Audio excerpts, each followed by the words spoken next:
En eso, nada, bueno, vamos a dejar que hable Mili. Bueno, ahora sí.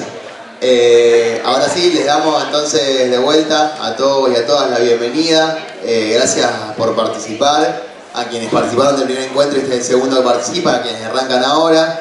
Como les decía, este es un ciclo de 3 clases, esta es una segunda clase, ya tuvimos la primera y la semana que viene, a la misma hora, acá en el Zoom, va a ser la tercera.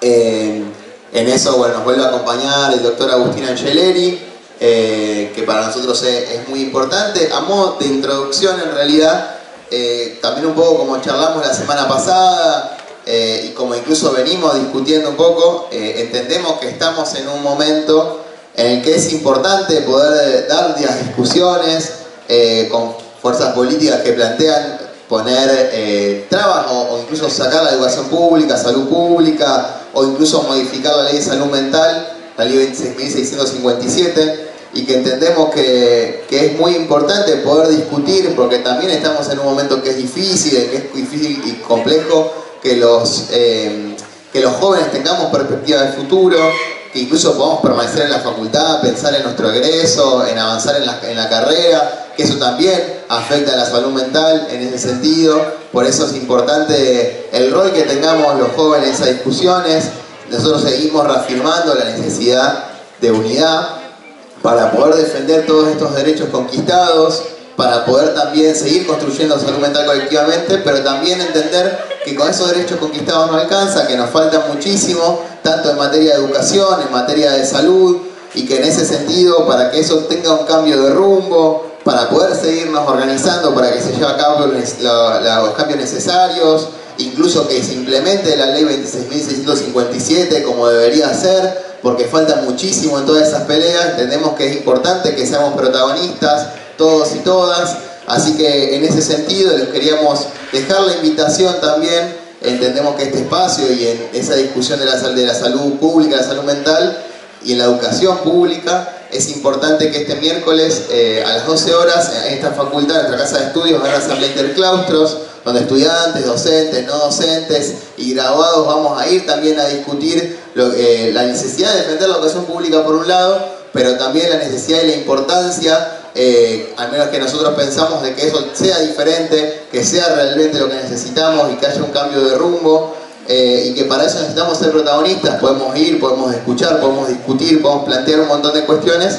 Así que nada, es eso. El miércoles, a las 12 del mediodía va a ser esa asamblea, y después más en particular ya en cuanto a la clase y el encuentro que nos trae hoy, como les decía, estamos de vuelta con el doctor Agustín Angeleri, y que en esta ocasión nos va a hablar más específicamente del papel de la interdisciplina en el abordaje de las distintas situaciones, cómo es la discusión también, que nosotros creo que lo hemos discutido, y que incluso en algunos encuentros y algunos debates que hemos tenido con compañeros del pasillo, siempre hay una discusión muy grande a raíz de la medicación, de la medicalización, cuál es la diferencia, y en ese punto la importancia también de tener posición y de conocer cómo es la cuestión de la medicación siendo futuros profesionales de la salud mental, y en particular psicólogos y psicólogas, futuros psicólogos y psicólogas, compañeras que son compañeras y compañeros que son acompañantes terapéuticos también, y cómo es ese trabajo interdisciplinario, y por esa importancia de poder conocer cómo es la cuestión de la medicación y cuál es el trabajo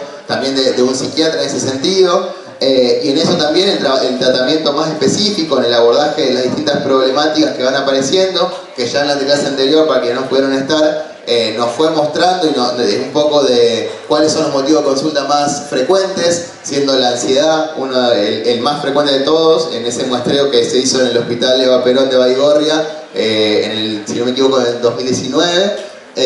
Así que nada. Eso como un primer punto. Les agradecemos de vuelta a poder participar. Les voy a dejar con mi compañera que les va a decir unas cositas más antes de arrancar, algunas de forma y una invitación, y ya después arrancamos con la clase.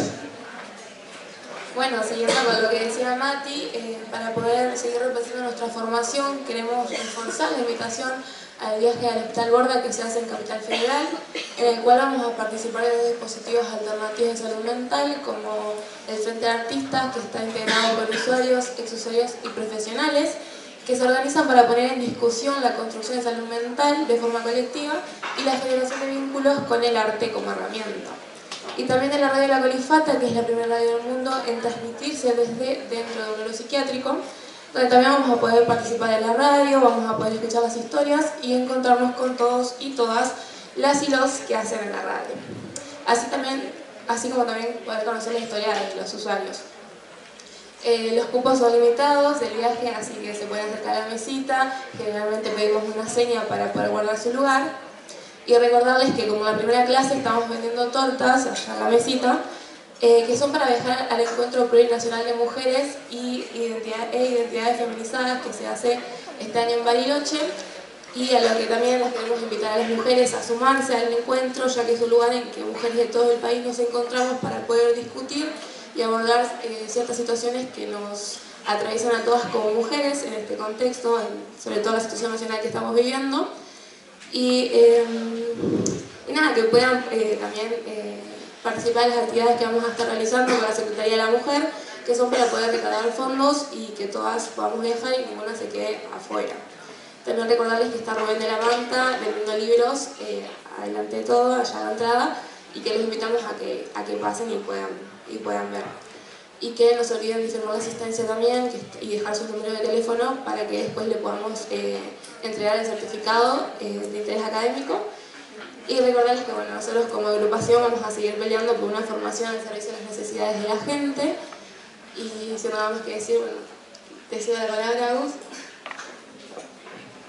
Bueno, ¿cómo va? Buenas tardes. Bueno, hay una banda de gente de nuevo. Increíble. Bueno, vamos a ir arrancando la clase 2 del espacio. Muchas gracias a todos y a todas por venir a compartir esto. Hoy es la clase que probablemente sea la más larga porque es donde vamos a ver un poco más acerca de la clínica, de la presentación clínica de alguna de las entidades, digamos, más frecuentes que pueden darse y que vamos a ver en cualquiera de los dispositivos en los cuales abordemos la salud mental. Y quizá lleve un poco más de tiempo, igual al final va a haber un espacio para preguntas. De todas maneras, refuerzo también lo que dije la primera clase, que cualquier cosa, duda que surja, término, a veces yo estoy muy chipeado, por más que intento no, con alguna terminología médica o lo que sea, me pueden interrumpir, pueden preguntar, levantar la mano y pueden interrumpirme en cualquier momento, por más que no sea el destinado a las preguntas. Bueno, hoy creo que es septiembre, no es mayo, me quedó la carátula la última vez que lo vi. Bien, el cronograma de contenidos, hubo ahí yo hice un pequeño cambio de la última vez que lo vi a a veces me gusta, para no aburrirme, me echar temas distintos. Hoy vamos a hablar de todo lo que tiene que ver con el abordaje general de las situaciones de urgencias que se nos pueden presentar, desde una cuestión inicialmente más general, o sea, cómo vamos a recibir como equipo interdisciplinario a un paciente que está atravesando una crisis. Luego vamos a ver las presentaciones específicas, o sea, los cuadros clínicos particulares y su abordaje específico. En el medio de eso voy a ir echando algunas cuestiones que a mí me parece importante dejar pasar y las agregué especialmente para este curso, que son discusiones que me parece trascendente que estén. Así que, sin más preámbulos, bien. La definición ya la dimos en la clase pasada, no nos vamos a detener demasiado, ¿sí? La voy a ir trayendo a veces con algunos ejemplos, así como también voy a ir trayendo algunos artículos de la ley, porque la idea es que todos los contenidos de alguna manera se van relacionando. Ya hemos dicho que es una situación transitoria, pero que principalmente irrumpe, que genera padecimiento, que genera un desequilibrio en la vida de quien lo padece y que requiere una atención inmediata. Eso es trascendental, ¿no?, como definición de urgencia, además de que pueden tener numerosas causas y que siempre debe ser asistida de manera integral. Bien, ahora vamos a empezar con las generalidades del abordaje de este tipo de problemáticas. Primero, viendo lo general, porque hay una cuestión que, sea cual sea el motivo que hace que una persona consulte a salud mental, ya sea un hospital, un centro de salud, un consultorio, un dispositivo sustitutivo, lo que sea, hay unas características que uno tiene que, digamos, que generar independientemente de cuál sea el motivo que lleve a la persona a consultar. Por eso vamos a empezar. Bien, entonces, lo primero que quiero marcar es que cuando hay una situación de una urgencia, ¿sí? Sea en donde sea que trabajemos, no es necesario, no es imprescindible realizar un diagnóstico psicopatológico preciso. Se debe realizar una valoración clínica general que nos permita actuar con prudencia y eficacia. Vamos a profundizar bastante sobre esto porque es importante a la hora de cómo uno se posiciona como equipo interdisciplinario ante un paciente que acude pidiendo ayuda, que acude con una crisis, ¿sí? Y esto nos lleva a dos conceptos que yo introduje para esta clase, que pueden al principio parecer un tanto abstractos, pero que en realidad terminan como cerrando para esto definición de justamente considerar la cuestión clínica general y no tanto a un diagnóstico psicopatológico, que es lo que en psiquiatría se denomina como diagnóstico dimensional o diagnóstico categorial. Yo no sé si han escuchado algunos de estos términos en algún momento de su carrera. Si no, los vamos a introducir acá y los vamos a explicar. Bien, para entender un poco de lo que estamos hablando hay que hacer un poco de historia. Esto al final de la clase lo vamos a retomar, no es la idea de la clase hacer un poco de hablar de historia de la psiquiatría porque se requerirían muchas clases, no es pertinente para el curso, pero sí esta parte puntual, que es, en el año 1951 pasan dos cosas muy importantes para todo lo que es la psiquiatría y el futuro campo de la salud mental, que es, por un lado, se sintetiza, o sea, se descubre el primer psicofármaco efectivo, que es la clorpromacina, que es un antipsicótico, ya que en desuso no se utiliza, pero fue el primero que salió y que se demostró efectivo para los síntomas de esquizofrenia, estamos hablando de psicosis, ¿sí? Ese fue el primero. Y también en ese mismo año se llevó adelante el primer Congreso Internacional de Psiquiatría. Esos dos hechos que se dieron, para ponernos un poco en contexto, mitad del siglo XX, posguerra casi inmediata, y se empezó justamente a gestar lo que sería la psiquiatría llamada moderna, neurobiológica, que tiene que ver justamente con la irrupción de justamente la medicación. Pero además de eso, se empezó a profundizar en cuestiones de investigación, de estadística, bueno, de nomenclatura en general, y eso hizo que entre la comunidad, vamos a decirle científica, académica, se requiera de una especie de lenguaje común. A partir de allí empiezan a surgir las clasificaciones, ¿sí? Un poco para ordenar de lo que estamos hablando. Entonces, cuando uno habla de categoría, hace referencia a cuadros clínicos nítidamente diferenciados que se pueden distinguir muy fácilmente uno de otros por sus características sobresalientes. A estas entidades se las conforman por un listado de síntomas ordenados a la manera de una función lineal, o sea, básicamente, valor 1 si existe, valor 0 si no existe, o sea, es una lógica binaria, o sea, la persona tiene el signo o el síntoma o no lo tiene, digamos, y a partir de una enumeración de síntomas que la persona puede tener se construye un diagnóstico.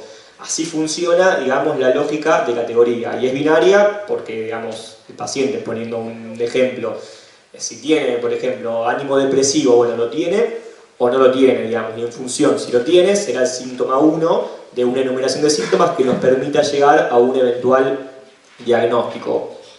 Entonces, ¿por qué es importante hablar de esto? Porque las categorías es lo que le dan el sustento a todos los manuales clasificatorios que justamente desde la década del 50 hasta ahora le han ido poniendo nombres y definiciones a los cuadros psicopatológicos, ¿sí?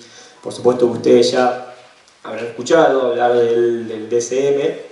El DSM es el principal manual de clasificación y estadística con el cual se cuenta la comunidad internacional y se rige mediante estas categorías, ¿sí?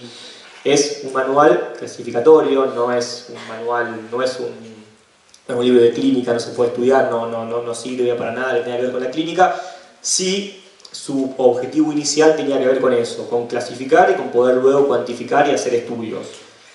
Entonces, este es el principio básico en que se apoyan DSM y la CIE-10, que es la otra clasificación, que es la misma. El DSM es yankee y CIE-10 es europeo, pero es lo mismo. Son clasificaciones de pregnancia y hegemonía indiscutibles de la psiquiatría contemporánea. Entonces, la noción de categoría implica un corte, una frontera que delimita la existencia o inexistencia del objeto. Por eso, todo lo que tenga que ver con categoría, ¿sí?, es una lógica de blanco o negro, o sea, la persona lo tiene o no lo tiene. Y esto también es un intento, o fue un intento y lo sigue siendo, de llevar a la psiquiatría a la par de cualquier otra especialidad médica, básicamente, donde, bueno, uno puede ver, donde más frecuentemente se ve, no sé, por ejemplo, en oncología, determinados cánceres tienen determinados estadios, cumplen con determinadas cuestiones de laboratorio, de imágenes. Bueno, desde que empezó esto en la década del 50 hasta ahora, se ha intentado que la psiquiatría funcione de esa misma manera, ¿sí? Bien. Contrariamente a esto, o un enfoque de la vereda de enfrente, se podría decir, es el enfoque dimensional del abordaje clínico en psiquiatría. Se refiere a la existencia de un continuo entre un extremo y otro que no reconoce límites netos, pero que en forma creciente o decreciente inclina la balanza hacia uno de ellos. Uno podría decir que la dimensión es el terreno de lo cualitativo, mientras que la categoría, como ya lo hemos dicho, es de lo cuantitativo. Entonces, en el abordaje categorial se requiere un número mínimo de síntomas para llegar a un diagnóstico, mientras que en un enfoque dimensional se interesa por determinar en qué medida, poco o mucho, hay un síntoma que protagoniza el cuadro de ese sujeto y otros síntomas que lo van matizando, ¿sí? Esto, insisto, parece algo muy teórico, muy abstracto, pero en realidad es sumamente importante porque, por un lado, naturalmente este es un curso que tiene que ver con salud mental, entonces es importante que ustedes conozcan cómo se gestan las cuestiones que se dan por sentadas, ¿no? Y poder ponerlas a discutir, ponerlas en juego, como por ejemplo esto, ¿no? Cuando uno habla del DSM, que todos los criticamos, que a nadie nos gusta, pero pocos saben cómo se genera, pocos se han puesto a leer las clasificaciones del DSM, porque bueno, naturalmente uno cuando critica algo tiene que conocerlo, y la mejor manera de poder pararse en una vereda o en otra es conociéndolo. Y por otro lado, porque la dimensión o el enfoque dimensional de una determinada problemática, como por ejemplo un paciente que llega a una guardia, es lo que nos va a permitir cumplir con esta justamente primera premisa que puse en la clase, que es justamente que nosotros tenemos que ser capaces, si nos dedicamos a trabajar con gente que tiene un padecimiento subjetivo, de poder hacer una valoración clínica inicial de esa situación que lleva, y que eso va a ser lo que nos va a guiar el resto de nuestras intervenciones. Ya esto vamos a hablar un poco más mientras avancemos la clase. Bien, entonces, bueno, extremando los conceptos, esto es un poco redundante, pero podríamos decir que categoría es la clínica del ser o no ser, no concibe un punto intermedio, mientras que el enfoque dimensional propone una clínica de las intensidades que convierte los límites entre las entidades en líneas difusas. Bien. Ahora vamos a un poco intentar llevar esto a la práctica. Bien. Vamos a ver entonces qué va a pasar cuando acude un usuario, un paciente que llega a pedir ayuda. Yo les dije que había algunas cosas que eran generales y otras que van a ser particulares. Por supuesto, vamos a empezar por lo general, ¿sí? Evaluaciones que nos competen a todo el equipo interdisciplinario. Sobre interdisciplina vamos a hablar más la clase que viene, yo ahí hice ese cambio, pero sí me spoileo algunas cositas. Nosotros, el equipo interdisciplinario, la concepción interdisciplinaria plantea, bueno, la coexistencia de mínimamente dos disciplinas distintas, donde los saberes de esa disciplina se ponen a jugar en pos de una clínica. Eso no quiere decir que todos los integrantes de un equipo interdisciplinario tengan que hacer lo mismo, que eso es lo que a veces justamente se confunde. Entonces, ¿por qué hago esta aclaración? Porque algunas cosas de las que yo pongo en la clase son obviamente un patrimonio del equipo interdisciplinario en general, otras van a ser más resortes del médico o de la médica, otras serán más resortes del TS o del psicólogo, y toda la estrategia en general va a ser abordada por el equipo interdisciplinario. Bien, entonces, una de las primeras cosas que vamos a tener que ver del paciente, y esto lo tenemos que ver todos y todas, independientemente de nuestra disciplina, es, bueno, el aspecto general que el paciente tiene.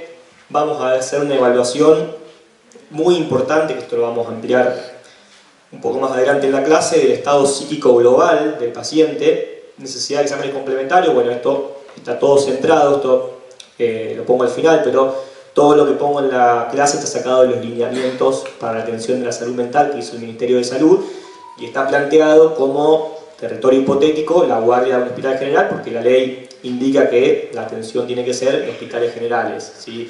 Por supuesto que algunas de estas cosas van a ser adaptadas si el paciente se presenta en otro dispositivo distinto que no sea un hospital. Por ejemplo, si se presenta en un centro de salud donde no hay para hacer diagnóstico por imagen, no hay laboratorio, esa parte naturalmente que no cabría. En todo caso cabría una derivación a un hospital. Bien.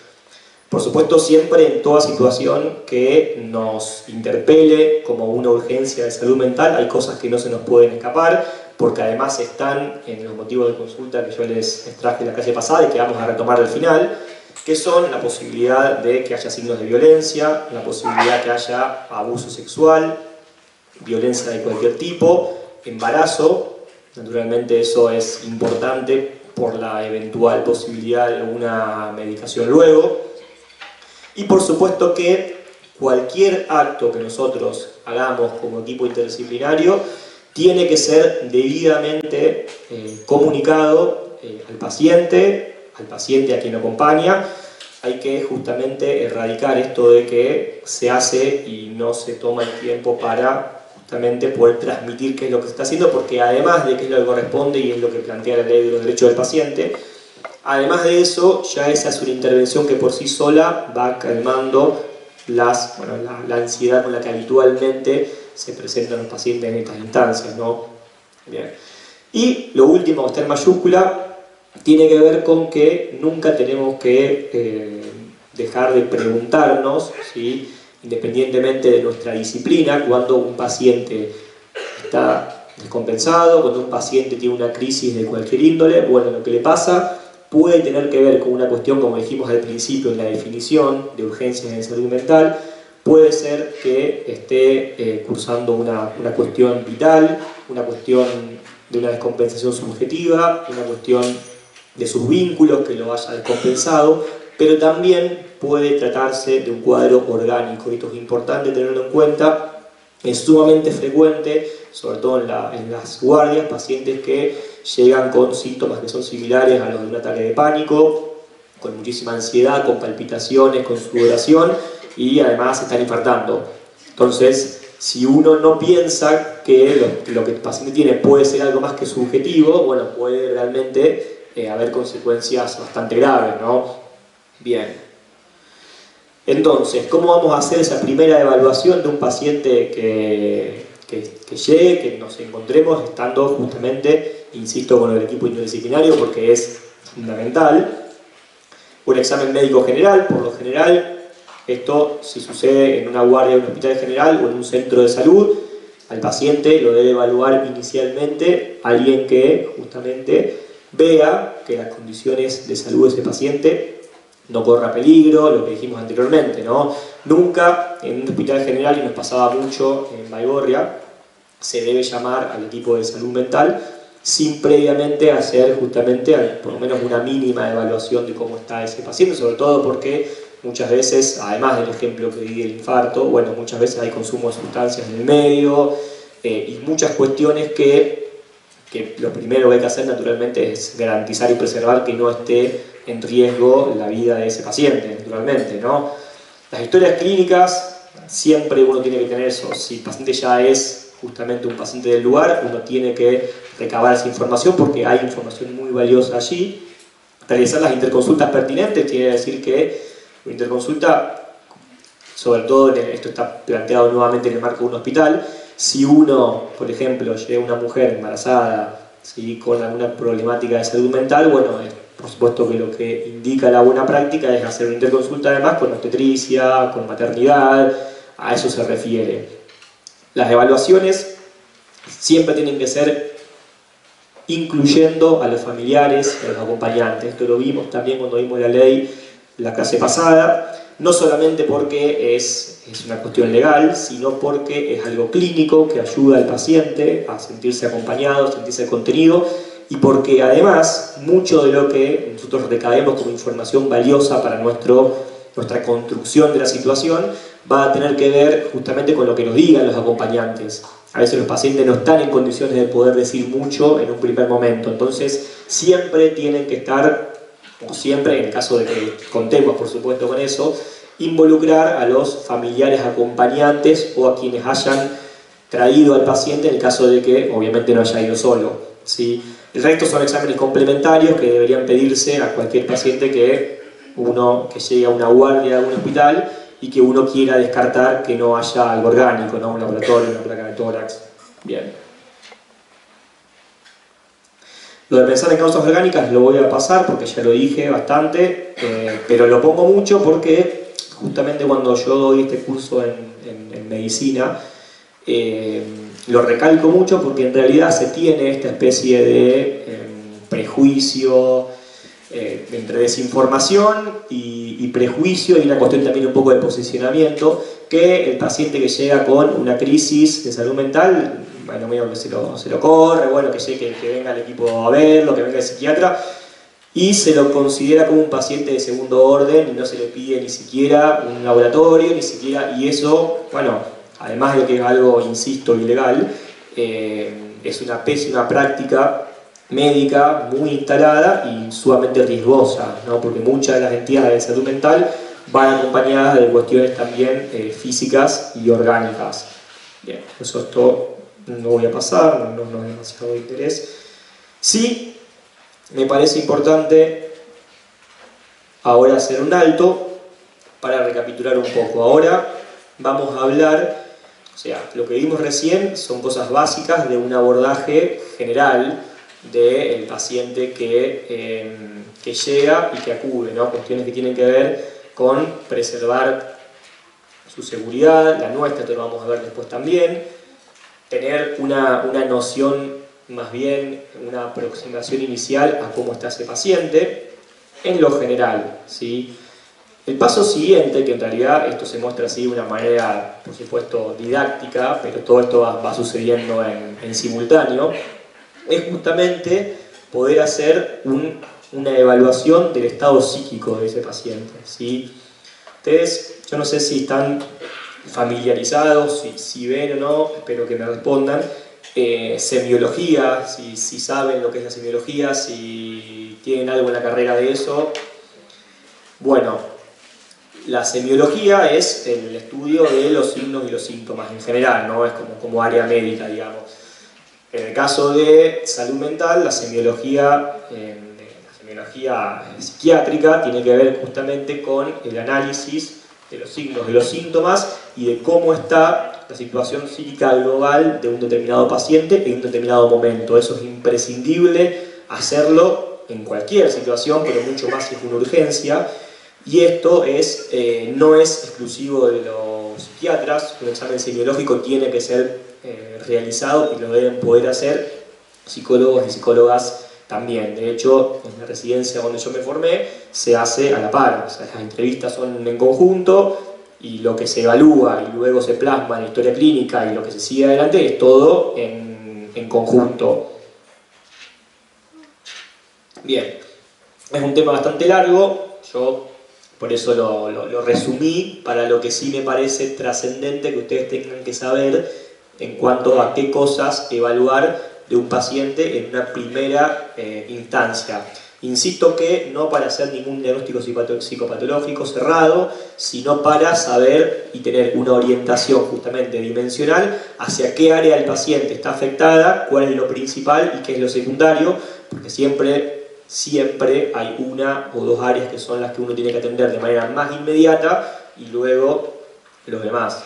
Entonces, lo primero, cuando estamos enfrente de un paciente, esto, insisto, más que ser una novedad, está puesto en este orden de una manera para que sea didáctico, pero todas estas cosas se van evaluando en simultáneo con la propia entrevista que tenemos con el paciente, en el cual uno sabe qué cosas preguntar para poder evaluar cada una de estas cuestiones, ¿no?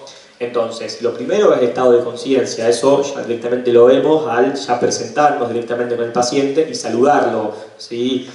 Obviamente la conciencia puede estar despierto o dormido y puede estar lúcido o nublado, y eso es lo que le da un poco más de complejidad, porque un paciente puede estar despierto, ¿sí? Pero puede no estar lúcido, ¿sí? Porque una cosa tiene que ver con el continente, por decirlo de alguna manera, y con el contenido, o sea, la persona puede estar despierta, ¿sí? Que uno lo vea caminando, con los ojos abiertos, pero que esa conciencia, en lo que es el contenido de la conciencia, no esté lúcida y esté, por ejemplo, obnubilada, que es una alteración de la conciencia, donde la persona no va a tener sus cuestiones cognitivas al 100%, y eso lo vamos a ver muy rápidamente en la entrevista. ¿Cómo lo vamos a ver? Con las siguientes cosas que vamos a evaluar, por ejemplo, el grado de orientación. Ustedes, si alguna vez escuchan un pase de sala, un psiquiatra o un psicólogo hablando que esté describiendo la situación de un paciente, van a escuchar que van a decir algo como, bueno, se encuentra un paciente globalmente orientado o parcialmente orientado en tiempo y parcialmente orientado en espacio. Bueno, eso tiene que ver con, es un determinante muy importante en cuanto a gravedad de un cuadro, ¿sí? El estado de orientación, ¿sí? Se va perdiendo de manera gradual a medida que el cuadro sea más grave. Entonces, la ubicación temporal, que es la primera que se pierde, ¿sí? Tiene que ver con que el paciente no, digamos, empieza a perder la noción del tiempo, ¿no? Puede confundirse las horas, puede confundirse el día, o puede confundirse si es la noche o la mañana, y eso es muy común que suceda en pacientes internados, incluso en pacientes que no tienen problemática de salud mental. Después de cursar unos días de internación e incluso en terapia con un solo día, ya la desorientación temporal empieza a suceder, no saben bien qué hora es, qué día es. Si sigue el cuadro avanzando en gravedad, lo siguiente que se suele suceder es que ya la desorientación empieza a ser espacial, o sea, la persona ya empieza a no saber dónde está, ¿sí? Se confunde si está en un hospital, si está en la cama de su casa. Esto ya tiene que ver con ya una cuestión más avanzada de este cuadro, ¿sí? Y se llega al grado mayor de desorientación cuando el cuadro es realmente muy grave, se ve mucho en demencias muy importantes, en síndromes confusionales muy importantes, que es que la persona ya está desorientada en persona, y eso quiere decir que ha perdido el registro, digamos, de no solamente de una cuestión obvia de no saber el nombre y el apellido, que de hecho a veces lo pueden saber, sino de perder cuestiones de su propia historia, ¿no? De no recordar, no reconocer vínculos. Esa desorientación en persona es que ya en casos realmente muy, muy graves.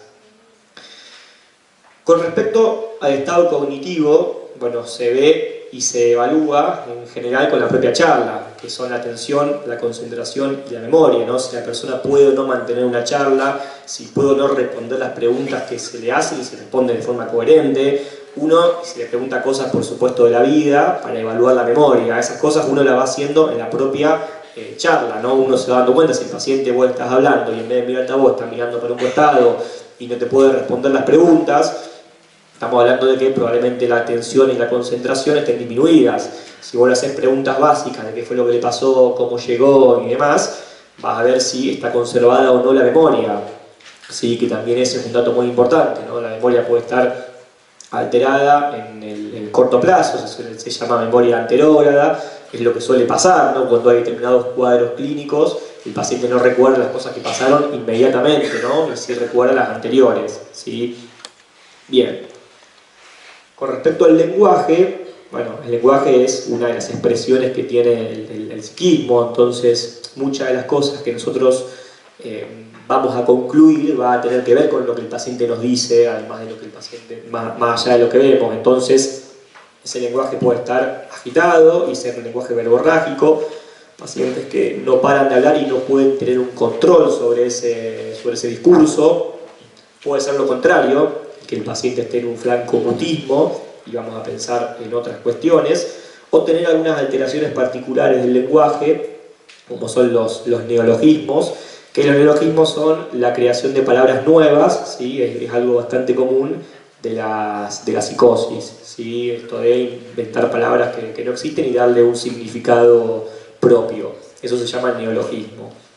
Bien, además de tener la entrevista con el paciente, lo vamos a estar viendo. Y ya el hecho de ver al paciente ni bien nos presentamos nos va a dar cuenta de cómo está esa actividad motora, ¿sí? Si el paciente está inquieto, si no para de caminar, si no para de tocar las cosas que tiene en la mano, si se levanta, si se sienta, si patea una puerta, si putea, si... Todas esas cosas es la actividad motriz del paciente y también nos va a dar una visión bastante general de qué le puede estar pasando a ese paciente, ¿sí? Y también puede pasar lo contrario, puede ser que el paciente esté totalmente inhibido, que no se mueva, que esté en un estado casi catatónico, ¿no? Y también eso nos va a hacer pensar en otra cosa, ¿sí? Una cosa importante a preguntar, ya metiéndonos en el contenido de la entrevista, es el sueño. El sueño es una de las primeras cosas que se altera cuando un paciente tiene un padecimiento subjetivo. Diría que la primera es el sueño, ¿sí? Entonces, las dos alteraciones principales del sueño son el insomnio y la hipersomnia, ¿sí? Son los polos opuestos. El insomnio, que es lo que habitualmente uno está más familiarizado al término, es la dificultad, ya sea para conciliar el sueño o para poder mantenerlo una vez que uno lo concilia, o ambas cosas, ¿sí? De ahí surgen las dos clasificaciones de insomnio de conciliación, cuando la persona no se puede dormir, insomnio de mantenimiento, cuando se duerme pero no lo pueden mantener, o insomnio mixto, cuando se dan las dos circunstancias en simultáneo. A la persona le cuesta dormirse y cuando se duerme, aún así se despierta varias veces en la noche. Eso hay que preguntarlo siempre. Lo opuesto al insomnio es la hipersomnia, que ya de deducir la palabra se darán cuenta que tiene que ver con pacientes que duermen una cantidad enorme de horas y que no pueden salir de la cama, ¿sí? Pacientes que duermen 12, 14, 16 horas al día y no pueden levantarse. Bueno, eso se da en algunas depresiones, sobre todo. La depresión es más común el insomnio, pero también puede haber esto de la hipersomnia. Siempre hay que preguntarlo. Lo mismo que la alimentación. Otra de las cosas que suelen modificarse mucho cuando un paciente está sufriendo, cuando una persona está atravesando una crisis, es la alimentación. Entonces, cómo viene comiendo es fundamental, ¿no? Si hay anorexia, si hay una hiperorexia, o sea que es lo contrario, que es la tendencia a comer sin parar. Bueno, todas estas cuestiones hay que preguntarlas y son de una gran trascendencia para además después poder ir evaluando cómo ese paciente va progresando o no, ¿sí? Bien. El pensamiento es algo clave, ¿no? en lo que es, digamos, es el mundo psíquico en general en el cual el paciente está viviendo, en el cual el paciente está sumergido. Ustedes saben que la forma en la cual el pensamiento se manifiesta y la única forma que nosotros tenemos de acceder al pensamiento del paciente es mediante su discurso, ¿no? Es escuchándolo. Entonces, el discurso del paciente es lo que a nosotros nos va a permitir saber cómo es el pensamiento de ese paciente, ¿no? Y va a ser justamente una cuestión de espejo. Entonces, nosotros para evaluar el pensamiento tenemos dos cosas que nos interesan: el curso del pensamiento y el contenido del pensamiento, ¿sí? El curso del pensamiento es algo así como si fuese las vías del tren o un río, si se quiere la analogía. O sea, puede estar enlentecido, puede estar acelerado, ¿sí? Y eso va a estar muy repercutido, insisto con esto, en el discurso. Un paciente que tenga el pensamiento acelerado va a ser un paciente que va a estar verborrágico, ¿sí? Uno lo va a poder escuchar de esa manera. Un paciente que tenga un discurso enlentecido, un paciente que tenga el pensamiento enlentecido va a tener un discurso escueto y enlentecido, ¿sí? La interceptación del pensamiento es un fenómeno bastante habitual en la psicosis, que es justamente que el paciente viene hablando y en algún momento como que se queda en blanco. De ahí, ¿no?, el concepto de interceptación del pensamiento. Y pasados un par de segundos retoma el hilo de la conversación. Bien. El contenido del pensamiento es bastante más interesante y por supuesto que nuevamente la única herramienta que tenemos de evaluar el contenido del pensamiento es escuchando a ese paciente, ¿no? Y ahí vamos a ver qué tipo de ideación es la que tiene ese paciente. Puede tener una ideación dentro de los parámetros que uno considera normales, ¿sí? O puede tener, que en realidad el término es coherente, cuando la hilvanación de esas ideas se da de una manera dentro de los parámetros que uno espera, o puede ser que esa ideación sea de lo que se suele denominar delirante. Vamos a ver un poco más adelante, cuando hablemos de la clínica, cómo pueden ser estos delirios, ¿sí?, estas ideaciones delirantes. Acá puse los ejemplos más comunes, ¿no? Una ideación delirante puede ser persecutoria, puede ser de grandeza, puede ser mística, y son muy característicos de escuchar los discursos delirantes, sobre todo de pacientes psicóticos que tienen su discurso muy bien armado.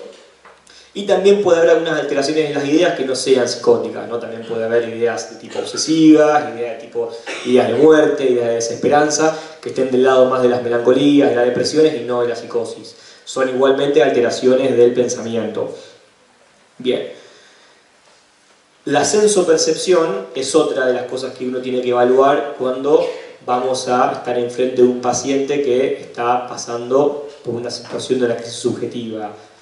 La sensopercepción básicamente son todas las alteraciones que, digamos, se generan a través de los órganos de los sentidos de los pacientes. O sea, las más comunes son las alucinaciones, ¿sí? Todos y todas aquí han escuchado de alucinaciones, ¿sí?, en cuanto a una característica bastante, si se quiere, estereotipada de la locura, si bien hay muchísimos casos de psicosis que no cursan con alucinaciones, y también hay alucinaciones que se dan en pacientes que no son psicóticos. Sin embargo, es una asociación bastante directa.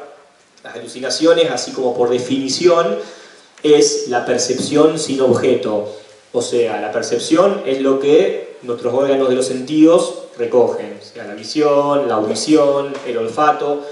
Entonces, la alucinación es eso, es que al paciente le aparezca una percepción, cualquiera sea, ¿sí?, una voz, una visión, ¿sí?, un aroma, un sabor, ¿sí?, el tacto también, sin que haya un objeto que lo genere. Esa es la definición de alucinación. Y pueden ser de todos los tipos que son los sentidos, ¿no? La visual, auditiva, olfativa, sinestésicas y gustativas, ¿sí? O sea, toda la gama de sentidos que tenemos son plausibles de padecer una alucinación. Por supuesto que con distintos grados de frecuencia. Las alucinaciones más frecuentes en psiquiatría son las auditivas, ¿sí? Porque en las películas suelen aparecer más las visiones y demás. Las más frecuentes por lejos son las auditivas. De hecho, cuando un paciente se presenta solo con una alucinación de otro tipo, que no sea la auditiva, hay que pensar en la posibilidad de que sea algo, por ejemplo, neurológico, ¿sí? Hacer una tomografía y una resonancia, porque no son las más frecuentes. Bien. Y por último, dentro de lo que vamos a evaluar del estado psíquico del paciente, además de todo el estado general de esa psiquis, de los pensamientos, de la sensopercepción, vamos a evaluar la afectividad. La afectividad tiene que ver con justamente cómo está el ánimo de ese paciente. Es otra variable fundamental a la hora de evaluar un paciente que se presenta con una crisis subjetiva. Estos son los modelos polares, ¿no? El humor expansivo, muy hacia arriba, característico de la manía. La manía es la descompensación de un trastorno bipolar, ¿sí? Cuando el paciente tiene un humor muy expansivo, muy productivo, de reírse demasiado, de hacer muchísimas cosas, de tener un montón de energía. Esas son las características más importantes de la manía. Uno lo ve muy rápidamente a eso en un paciente. Lo mismo en el polo opuesto, que es el polo del humor depresivo, donde uno naturalmente todos tenemos un estereotipo armado de cómo es un paciente depresivo, pero ciertamente es algo que se evalúa en la presentación más típica de una manera muy clásica, ¿no? O sea, el paciente con el ánimo muy deprimido, con la mirada hacia el suelo, una caminata muy enlentecida, un discurso muy enlentecido, son las características más trascendentes, y uno siempre tiene igualmente que preguntar sobre el estado de ánimo, así como hay que preguntar sobre las alucinaciones, y así como hay que preguntar sobre las ideas de muerte y sobre el suicidio, lo vamos a ver la clase que viene. Hay que preguntar también sobre el humor, ¿sí? Cómo están, cómo la vienen pasando, cómo se sienten. ¿Sí? Hay cosas que se infieren de la entrevista y hay cosas que se preguntan directamente, ¿sí? Bien. Bien, súper importante, lo puse porque esto es un enlace con la clase anterior, ¿sí? Hablamos la clase anterior del artículo 20, del controversial artículo 20 de la Ley de Salud Mental, que interpela o que nos justamente plantea cómo son las internaciones involuntarias de pacientes, ¿sí? Nosotros habíamos dicho en la clase pasada que la única manera de internar a un paciente contra su voluntad era la evaluación por medio de un equipo interdisciplinario de salud mental, en donde se evalúen estas dos características, ¿sí? Se evalúe la presencia de un riesgo cierto e inminente, ¿sí? Para sí o para terceros, ¿sí? Entonces, ¿cómo evaluamos nosotros este riesgo? Bueno, justamente con la evaluación global que vimos recién de ese paciente, ¿sí? Más, por supuesto, todo lo que la familia, los acompañantes que el paciente trae nos pueden contar, ¿sí? Entre la evaluación propia que hacemos del paciente, lo que recabamos por parte de los acompañantes, nosotros vamos a estar en condiciones de poder justamente dar por lo menos una primera respuesta a esta pregunta, y a partir de ahí ver, ¿sí? Así como si fuese un algoritmo, hacia dónde vamos, hacia una internación, hacia algo ambulatorio, y si es una internación, de qué carácter, voluntaria o involuntaria. Todas esas preguntas las tenemos que responder después de hacer esa evaluación. Bien, artículo 20 de la Ley de Salud Mental, como les acabo de decir, es justamente la traducción clínica, es esa. ¿Sí? Nosotros evaluamos, el equipo evalúa, y en función de eso se saca esa conclusión. Bien. Entonces, medidas iniciales de cuidado tiene que ver con completar, digamos, el abordaje general de un paciente. Insisto con que todas estas cosas se dan de manera simultánea, ¿no? Uno, cuando llega un paciente, uno ya está evaluando su estado psíquico global, de la misma manera que, si es pertinente, está haciendo una interconsulta con clínica médica, uno está hablando con la familia, otro integrante del equipo, y a su vez se van tomando estas medidas iniciales de cuidado. Todo esto se va dando en el escenario de la urgencia de manera simultánea, ¿no? Bien. Esto lo remarca mucho los lineamientos de salud mental sobre cómo debe ser una escena. ¿Sí? Ustedes, bueno, son futuros y futuras psicólogas y psicólogos, entonces el tema del marco, del encuadre terapéutico, lo van a trabajar, lo van a ver mucho, es importante cuál es el marco que se le da a una urgencia en salud mental.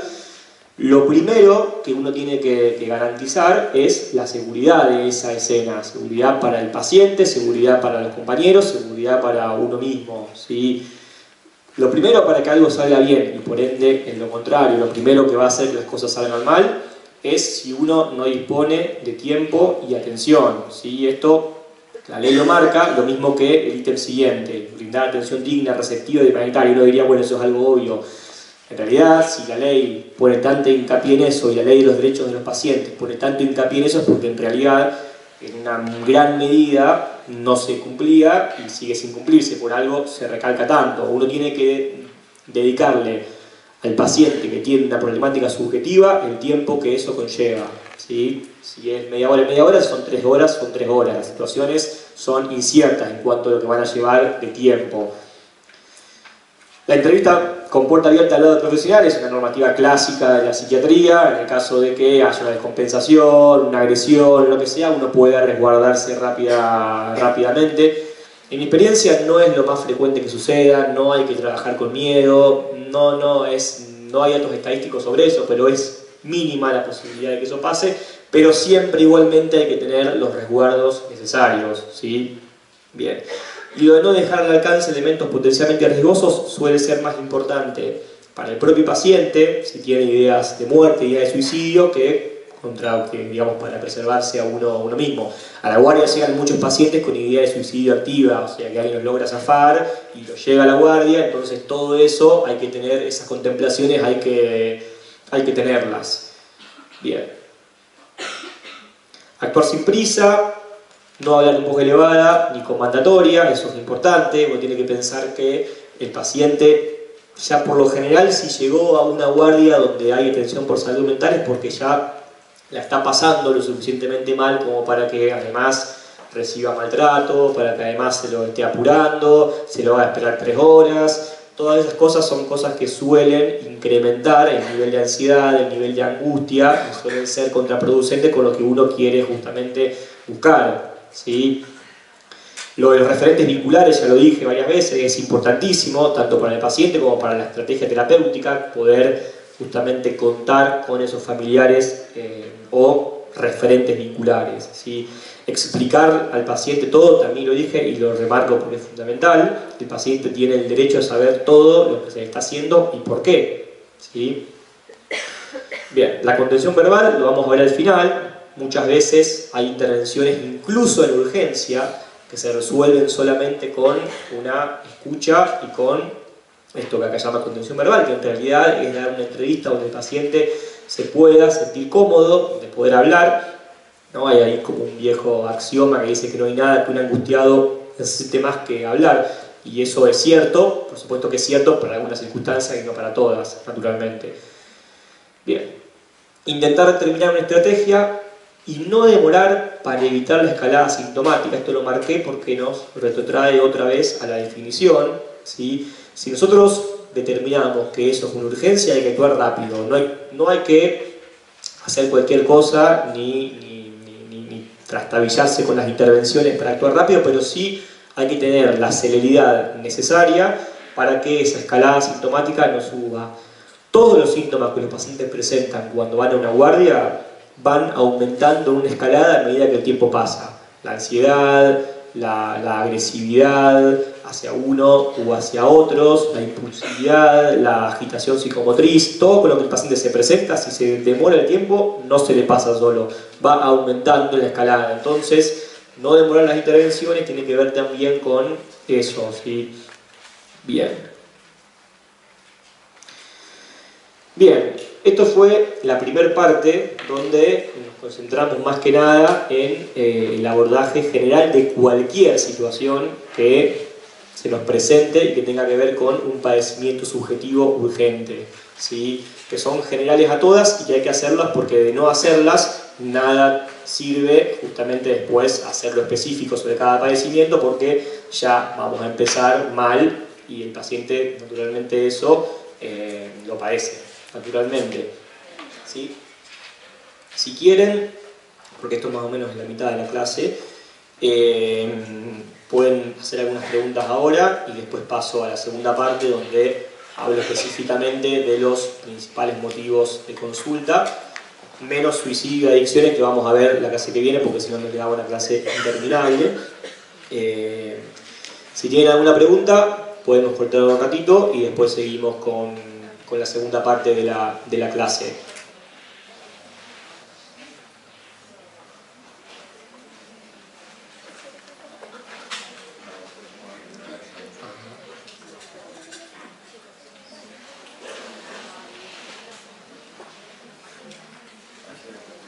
¿Hay una pregunta? La señora que no había entendido nada. Cuando no hay ninguna pregunta... ¿Cómo? Significado de senestésico. Senestésico es un tipo de alucinación que tiene que ver con las sensaciones del propio cuerpo. O sea, sería más o menos el sinónimo sería de una alucinación táctil. O sea, el paciente siente algo extraño, ¿sí? Y eso, digamos, todos los órganos del cuerpo, tanto la piel como algunos internos, tienen receptores, ¿sí? Que permiten, bueno, si alguien me toca o el dolor, sentirlo. Bueno, la activación de esos receptores, ¿sí? y el paciente sentir eso, justamente, eso se denomina como una alucinación de tipo senestésica.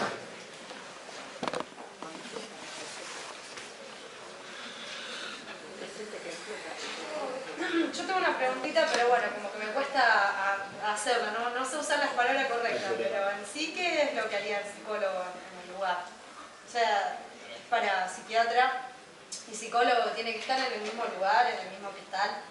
Si, por ejemplo, viene una persona y se interna a las 5 de la mañana, ¿tiene que haber un psicólogo sí o sí? ¿O es solamente lo aborda el psiquiatra a todo esto? Es una pregunta importante. La clase que viene voy a traer además material que tiene que ver más con teoría, además de interdisciplina, no tanto solamente de cuestión de experiencia, digamos, que también la experiencia es muy importante. En realidad eso depende de cada lugar. O sea, el equipo interdisciplinario, lo ideal es que las situaciones las aborde en conjunto, pero en conjunto literal. O sea, por ejemplo, la residencia que es interdisciplinaria, las situaciones de urgencia se abordan en conjunto. O sea, llega el paciente lo evalúan los médicos clínicos o quienes están en la guardia general del hospital, nos llaman al equipo de salud mental, el equipo de salud mental concurre todo el equipo. Y la primera entrevista, primero se charla habitualmente con los médicos que lo recibieron, para saber cómo fue la situación, qué les comentaron y demás. Después a veces se charla con los familiares y después, cuando se charla con el paciente, se charla todo el equipo. Sí, naturalmente la entrevista es en conjunto y por lo general los mecanismos se van aceitando de tal manera que habitualmente cada uno sabe qué cosas ir preguntando en esa entrevista. Habitualmente también, como toda relación de laburo, eso se va aceitando, ¿no? Pero sí, en conjunto son entrevistas en conjunto. Y con respecto a los horarios, eso depende de cada lugar. Hay lugares que tienen guardia de 24 horas de salud mental y lugares en los que no. En los que no la hay, el paciente es recibido por el equipo de guardia general del hospital y si el paciente queda internado, al día siguiente va el equipo de salud mental todo a intervenir. Eso depende de cada lugar. Buenísimo, gracias. De nada.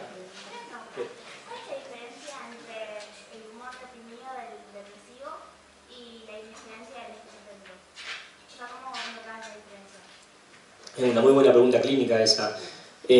¿Cómo noto la diferencia? Bueno, en realidad lo que tienen los pacientes psicóticos, como bueno, la esquizofrenia y lo afectivo, tiene que ver más que nada con lo que se suele llamar aplanamiento afectivo. O sea, no suelen mostrar casi ningún afecto. O sea, es muy raro, existe, no es que no puede haber un esquizofrénico que se angustie, existe también.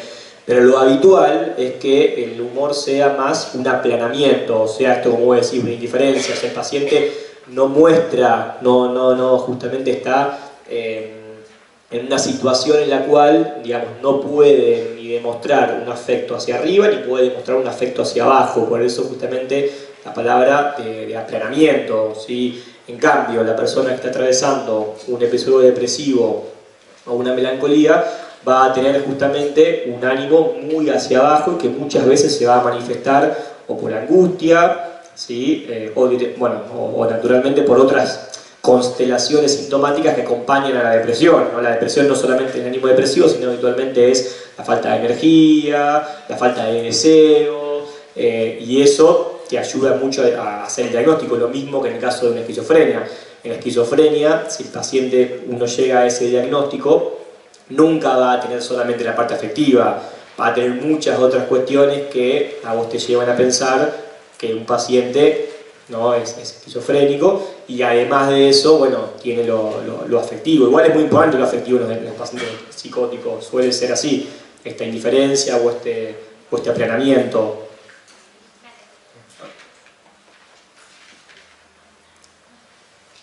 Bueno, continuamos. Entonces, tal vez al final va a haber otro ratito para que no sea tan largo. Bueno, motivos de consulta, o como se suele llamar también, situaciones de salud mental. Bien, esto ya creo que lo he reforzado bastante, ¿no? Lo de la no necesidad de hacer un diagnóstico psicopatológico preciso. Van a ver ahora que cuando hablemos de los cuadros, yo no voy a decir en esquizofrenia tal cosa, en trastorno bipolar tal cosa, trastorno límite de personalidad tal cosa, sino que, ahora lo van a entender un poco mejor cuando yo hablaba de las dimensiones. Se habla de justamente dimensiones sintomáticas que tienen que ver con el síntoma cardinal que domine un determinado cuadro. Y ese síntoma cardinal es el que tiene que ser abordado primero, ¿sí? Entonces, lo primero que tenemos que saber luego de esta primera evaluación es si ese síntoma cardinal está del lado, justamente como dijeron por allá, de la depresión y de la parte afectiva, si está del lado de la ideación de muerte, si está del lado de una agitación psicomotriz, si está del lado de la psicosis y una descompensación psicótica productiva. Eso es lo primero que tenemos que saber, y es muchísimo, no es una cosa sencilla, en la primera aproximación. Entonces, vamos a hablar hoy, bueno, esto un poco lo vimos en la clase pasada, de los principales motivos de consulta. Hoy vamos a hablar de la mayoría, menos de dos, que los dejé para la clase que viene porque son temas densos y que necesitan que sean abordados de una manera responsable, ¿no? Como son todo lo que tiene que ver con el proceso suicida y todo lo que tiene que ver con los consumos problemáticos. Esos dos temas van a estar para la clase que viene. Hoy vamos a ver el resto. Vamos a ver un poquito de la clínica y después del abordaje, menos del farmacológico, que ese también lo vamos a ver en la clase que viene. Bien. Entonces, esto es el primero. Fíjense que no es ninguna... Esto está sacado de las guías de los lineamientos de salud mental, después está al final la bibliografía. La agitación psicomotriz o la excitación psicomotriz es uno de los cuadros más importantes de la urgencia de salud mental. ¿Por qué? Porque además de que hay muchas causas y por ende es bastante frecuente, es un cuadro que suele generar mucho malestar, miedo, preocupación. ¿Por qué? Porque es un paciente que todo lo que tiene lo tiene hacia arriba, o sea, tiene una actividad verbal, actividad motriz, actividad del pensamiento aumentada. Entonces son justamente pacientes que están inquietos, pueden estar auto o heteroagresivos, o sea, se pueden estar haciendo daño ellos mismos o haciendo daño a otros, o pueden directamente estar rompiendo toda la sala de la guardia, digamos, y ahí te van a llamar rápido, digamos. Suelen ser cosas bastante frecuentes, ¿sí? Bien, y además a veces sí y a veces no, la agitación psicomotriz puede estar acompañada de fenómenos psicóticos como alucinaciones, ideación delirante, a veces no. Eso va a depender naturalmente de cuál es la causa que esté originando el cuadro de esta agitación. Pero la clave de una agitación psicomotriz es el paciente justamente con una actividad verbal, psíquica y motriz hacia arriba y que no puede parar. En este paciente es extremadamente raro que pueda ceder sin una medicación, ¿no? Porque en realidad además cuando están en esos estados se ponen en riesgo ellos, ponen en riesgo a otros, ¿sí? Muchos se lastiman o rompen una puerta y se lastiman un brazo, o sea, son cosas que hay que abordarlas de una manera enérgica y de una manera rápida, ¿sí? Bien. ¿Qué causas pueden generar que un paciente llegue a la guardia con una agitación psicomotriz? Un montón. Tóxicas son muy comunes, pacientes que, por ejemplo, tienen consumos problemáticos de alguna sustancia o no, consumo esporádico, pero que justamente la intoxicación de una determinada sustancia, de algunas, ¿sí? Pueden generar estos cuadros. Y también los pueden generar algunas abstinencias a esta sustancia. Ustedes saben, si no lo han visto aún, lo vamos a ver en la clase que viene, una sustancia puede generar en una persona una intoxicación en el momento de consumirla y va a dar determinados síntomas, o puede dar justamente síntomas cuando la persona no está en consumo, que es la abstinencia, ¿sí? En cualquiera de los dos polos, la intoxicación o la abstinencia, pueden cursar con cuadros de agitación psicomotriz. También algunas cuestiones orgánicas, como por ejemplo ciertas cuestiones neurológicas, ciertos tumores, pueden cursar con estos cuadros de agitación psicomotriz. Y también, por supuesto, muchas descompensaciones, digamos, de cuadros psicopatológicos de base, ¿sí? También pueden cursar con la agitación psicomotriz. Digamos, la psicosis, ¿sí? Las esquizofrenias cuando se descompensan pueden cursar con la agitación psicomotriz. Muchos pacientes con trastorno bipolar descompensados pueden tener agitaciones psicomotrices. Es bastante frecuente, ¿sí? Esto en la guardia. Y acá más que nunca no importa en un primer momento cuál es la causa, ¿no? Hay que abordar la situación, que el paciente esté contenido, que no haya riesgo de que se lastime él o que lastime a otro, y después ya va a haber tiempo de saber, que en algunos casos es obvia, ¿no? Un paciente que ya es conocido, por ejemplo, psicótico, que tuvo 15 días sin tomar la medicación, bueno, ahí uno puede inferirlo rápidamente, y en otros es mucho más difícil poder saber qué es lo que está generando esa crisis. Con respecto al tratamiento, lo vamos a ver al final, pero es muy raro que una agitación psicomotriz resuelva, a diferencia de otros cuadros, solamente con contención verbal. Por lo general, la agitación psicomotriz, por el riesgo que conlleva, requiere de una medicación. Bien, que muchas veces de hecho se lo dan los propios médicos de la Guardia General antes de que llegue el equipo de salud mental. Bien.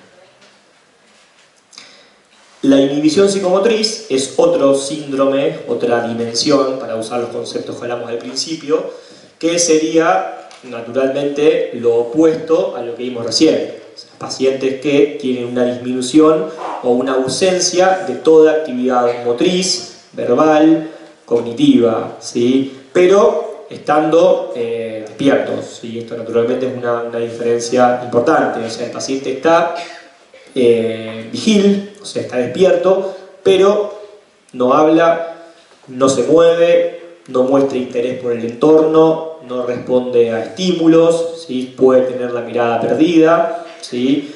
Es un cuadro que, bueno, también, al igual que el anterior, reviste cierta gravedad, porque, bueno, si un paciente o un familiar trae a alguien, a un hijo, a un hermano, quien sea, que de golpe dejó de comer, dejó de hablar, entró en un mutismo y demás, bueno, son cuadros que hay que abordar también rápido. Y las causas de esta inhibición psicomotriz también pueden ser muchas, ¿sí? A nivel psicopatológico, hay algunos cuadros como depresiones muy severas, melancolías muy graves, ¿sí?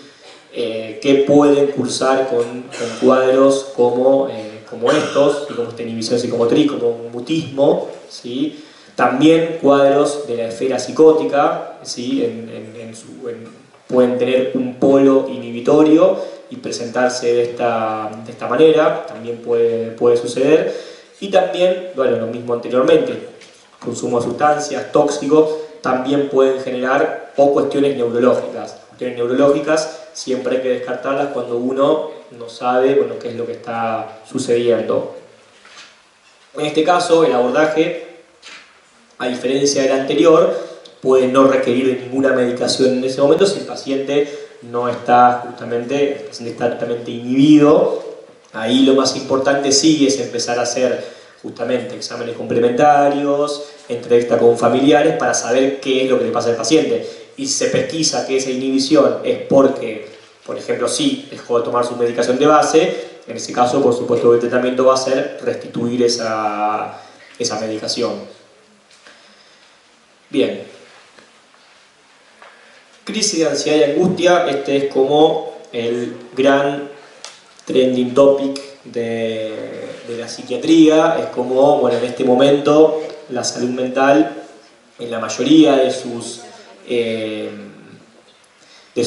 formas de laburo, en la mayoría de los dispositivos en los cuales uno trabaje, es casi imposible pensar en que uno no va a tener cotidianamente estos cuadros y enfrentarse justamente a estas crisis de ansiedad, a estas crisis de angustia, a estas cuestiones que son de índole de las esferas neuróticas, pero que a su vez generan muchísimo sufrimiento en quien lo padece y que además tienen una estrechísima relación con la forma en la cual se vive. Eso es casi un espejo, digamos, hoy en día, y mucho más después de la pandemia, han aumentado muchísimo las consultas por trastornos relacionados con la ansiedad, con la angustia, sumamente frecuente. ¿Y cómo se va a presentar un paciente que tenga un cuadro de esta característica? Bueno, lo primero es la esfera del pensamiento, ¿sí? O sea, la ansiedad se manifiesta primero en el pensamiento. Pacientes que no pueden parar de pensar, ¿sí? Que están totalmente acelerados, muchas veces con pensamientos que son negativos, que eso genera miedo, desamparo, esa aprensión hacia el futuro, que es muy característica de los cuadros de ansiedad. Muchas veces se puede manifestar cuando toda esa angustia, que en un primer momento es flotante y luego se va depositando, muchas veces la forma en la cual se presentan es con crisis de angustia y de llanto, cuando lo pueden exteriorizar de esa manera. Crisis que pueden ser terribles, que el paciente directamente se ahoga y su discurso directamente se ve interrumpido por esos accesos de llanto. O cuando todo ese monto de angustia no puede ponerse ni en una cuestión del discurso ni en el llanto y se pone en el cuerpo, es justamente cuando aparecen todo su esplendor los síntomas de tipo pánico, que justamente suelen ser terribles, porque la persona, además de estar ansiosa y de estar angustiada, tiene palpitaciones, tiene dolor torácico, la sensación inminente de muerte es algo que es terrible, porque el paciente siente que le falta el aire, que siente un dolor que les oprime el pecho, y esa es una presentación muy frecuente en la guardia. Paciente ansioso, angustiado y que además tiene palpitaciones, mareos, que hace que quizá haga 3 o 4 días que no salga de la casa, porque esa es otra contracara de los trastornos ansiosos. Los pacientes no salen de la casa, empiezan a desarrollar esta especie de fobia social para quedarse en el lugar donde se sienten más contenidos, ¿sí? Digamos, y además, bueno, realmente quien los padece sufren muchísimo, ¿sí? Porque además de todo el padecimiento que se les genera el propio cuadro, está la incertidumbre de no saber qué es lo que le está pasando, ¿sí? Si es algo que realmente se van a morir, si es una cuestión cardiológica, si es una cuestión, es muy difícil que el paciente lo pueda diferenciar, porque además después también es difícil que el profesional lo diferencie, ¿no? Por eso la importancia de los exámenes complementarios, las interconsultas, ¿sí? Y nunca justamente subestimar este tipo de cuadros, ¿sí?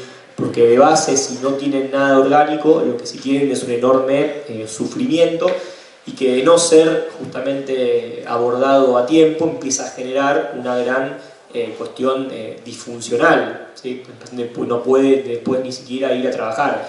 Entonces, justamente, bueno, las causas de la ansiedad, las más comunes, naturalmente, son las causas psicógenas, las causas que vienen de las situaciones vitales, de los problemas con los cuales todos nos enfrentamos cotidianamente. Bueno, estamos dentro de la esfera neurótica, ¿sí? Bien, no por eso, naturalmente, hay que darles la importancia que estos cuadros se merecen y abordarlos con esa premura que exige cualquier situación de urgencia, ¿sí? También hay algunas cuestiones que pueden generar esto a nivel orgánico, como ya hemos mencionado, cuestiones endocrinológicas, hipertiroidismo, por ejemplo, es uno de los principales, donde el paciente puede presentarse simulando porque no es consciente, pero un cuadro muy similar al de un trastorno de ansiedad y sea una cuestión de hipertiroidismo. Y como ya mencioné, lo cardíaco, lo cardiológico muchas veces se presenta de una manera muy similar a la crisis de angustia, por eso la importancia que vengo mencionando del diagnóstico diferencial. Y también los trastornos de ansiedad, todos, ¿sí? Desde los más leves hasta los más graves, también pueden darse por cuestiones del consumo de sustancias, ya sea la intoxicación o la abstinencia. Es muy común en la abstinencia la mayoría de las sustancias que producen más síndromes de abstinencia, como son el alcohol, que es la principal, la cocaína también, generan esto de, bueno, esta inquietud, esta ansiedad, los temblores, las palpitaciones, la sudoración. Por eso cuando hay un paciente con estas características, eso hay que preguntarlo siempre, ¿sí? Bien. Con respecto a cómo hacer el abordaje, bueno, en general, este tipo de paciente requiere primero, volviendo a una de las primeras diapositivas, poder dedicarle el tiempo que merece, ¿no? El paciente que está angustiado, lo primero que necesita es poder hablar. Cuando no puede hablar en el momento, hay que darle el tiempo, pero siempre justamente priorizando los tiempos subjetivos de cada paciente, ¿sí? El abordaje interdisciplinario en esto es fundamental. Muchas veces el paciente con esto, ¿no? De sentirse contenido, de poder hablar, de contar lo que le pasa, la situación puede abordarse de esa manera sin necesidad de una indicación psicofarmacológica. Por supuesto que cuando el cuadro es mucho más grave y ya abarca cuestiones físicas, corporales, como las que mencioné, como taquicardia, mareos y demás, ahí, por todo lo que eso le genera al paciente, la intervención farmacológica sí es prioritaria, naturalmente. Bien, y por supuesto, si es causada por algún cuadro de base, como lo que dijimos, cardiopatías, cuestiones, el tratamiento va a ser específicamente sobre eso. Bien. Estado delirante alucinatorio es otro de los motivos con quienes nos dedicamos a esto, nos encontramos bastante frecuentemente, que tiene que ver con la combinación de las dos cosas que hablábamos al principio cuando hablábamos de la semiología, ¿no? Lo que tiene que ver con la alteración del pensamiento, que es justamente la idea delirante, ¿sí?, en combinación con estados alucinatorios, o sea, con estados que tienen que ver con cuestiones de la sensopercepción. Muchas veces se dan en conjunto ambas cosas, sobre todo cuando hay una franca descompensación, ¿sí? Las ideas delirantes son aquellas ideas en las cuales, bueno, tienen varias características, ¿no? Una de ellas es que son ideas, bueno, lo de falsas tiene que ver con que, bueno, que no coinciden con lo que el resto de las personas podemos llegar a ver, eso, entonces lo de falsa es medio relativo, pero sí, las ideas delirantes tienen una característica muy importante que son inconmovibles, ¿sí? Que sean inconmovibles significa que son totalmente impermeables, ¿sí?, al discurso, por supuesto, de quien pueda intentar conmoverlo desde el lado de afuera, ¿no? Eso son irreductibles, tienen un gran justamente grado de certeza, eso es lo que se suele denominar como certeza delirante, ¿sí? Que hay mucha gente que en algunos cuadros psicóticos, sobre todo los cuadros psicóticos que no son esquizofrenia, o sea, los cuadros psicóticos que son paranoias. Yo pido disculpas si por ahí hablo de temas que quizá todavía no vieron, pero es importante esta diferencia, en los cuales la persona puede habitar toda una vida, ¿sí?, con ideas delirantes muy armadas, muy sofisticadas, y pueden llevar una vida normal. O sea, de hecho, yo les puedo asegurar que por una cuestión estadística, acá dentro de toda esta sala hay gente que convive con ideas delirantes, pero que si están del lado, como menciono, de las paranoias, la persona puede aún así llevar realmente una vida normal, porque las medicaciones no están diseñadas y no sirven justamente para, entre comillas, combatir los delirios, ¿sí? Sí, para generar que todo lo que suele rodear a estas ideas delirantes, si es que son persecutorias y tiene que ver con un alivio de la angustia, vaya por ahí, ¿sí? Las alucinaciones ya las vimos, cuáles son y cómo se pueden generar. Sí hay que decir que para que un paciente llegue a la guardia con estas características, tiene que haber una franca descompensación, ¿sí?, que haga que el paciente, además de estar delirante y alucinado, muchas veces está con agitación psicomotriz, muchas veces está con insomnio, con conductas heteroagresivas o autoagresivas que hacen que la familia, que quizás ya lo conoce y sabe, por ejemplo, en el caso de pacientes psicóticos que tienen este discurso, pero notan algo más y lo llevan a la guardia.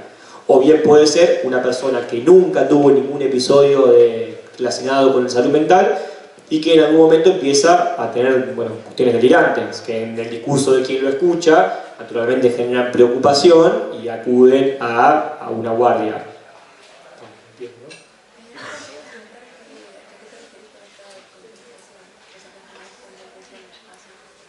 Estado de descompensación, preguntan. Bueno, no, que hay cuadros que tienen una determinada característica que los acompaña todo el devenir del cuadro. Por ejemplo, lo que acabo de decir, una paranoia.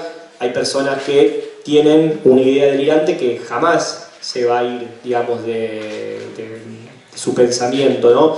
Entonces, no es de por sí un motivo de consulta para una guardia que una persona que siempre tiene esas ideas las tenga.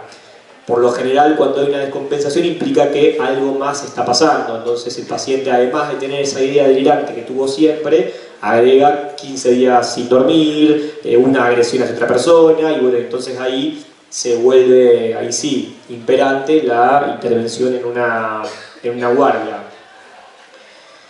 Bien,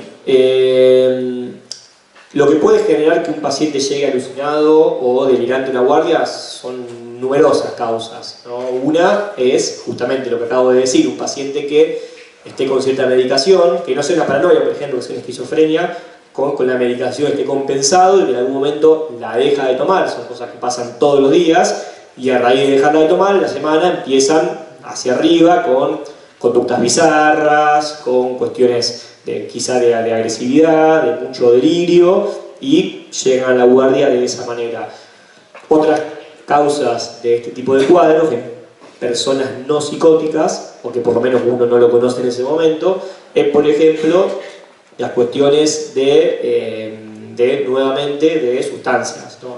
De sustancias que su intoxicación o su abstinencia pueden generar cuestiones productivas en cuanto a lo delirante y lo alucinatorio, ¿sí? Incluso sustancias que no están catalogadas, por decirlo de alguna manera, como que pueden generar alucinaciones, en algunas estructuras un tanto frágiles pueden generar paranoia, alucinaciones, y a veces terminan justamente en la guardia por estos motivos. Y también algunas causas médicas, ¿no? Algunas causas raras, infecciosas, algunas cuestiones, insisto, con neurología, algunas cuestiones, algunos tumores, algunos traumatismos que comprometen la cabeza. La persona puede tener alucinaciones e ideas delirantes, y son muy frecuentes también en los viejitos. Los ancianos, sobre todo cuando empiezan en algunos estadios de demencia, pueden tener también alucinaciones e ideas delirantes sin haber sido y sin ser psicóticos. Lo que yo le decía, que las alucinaciones y los delirios pueden estar en gente que no sea psicótica. Y el abordaje va a ser un abordaje integral, por supuesto que la entrevista es muy importante, y si la descompensación es muy grande, por lo general va a requerir medicación, que ya sea una restitución de su esquema si ya lo tenía, o el inicio de uno si no lo tenía. ¿Entiendo?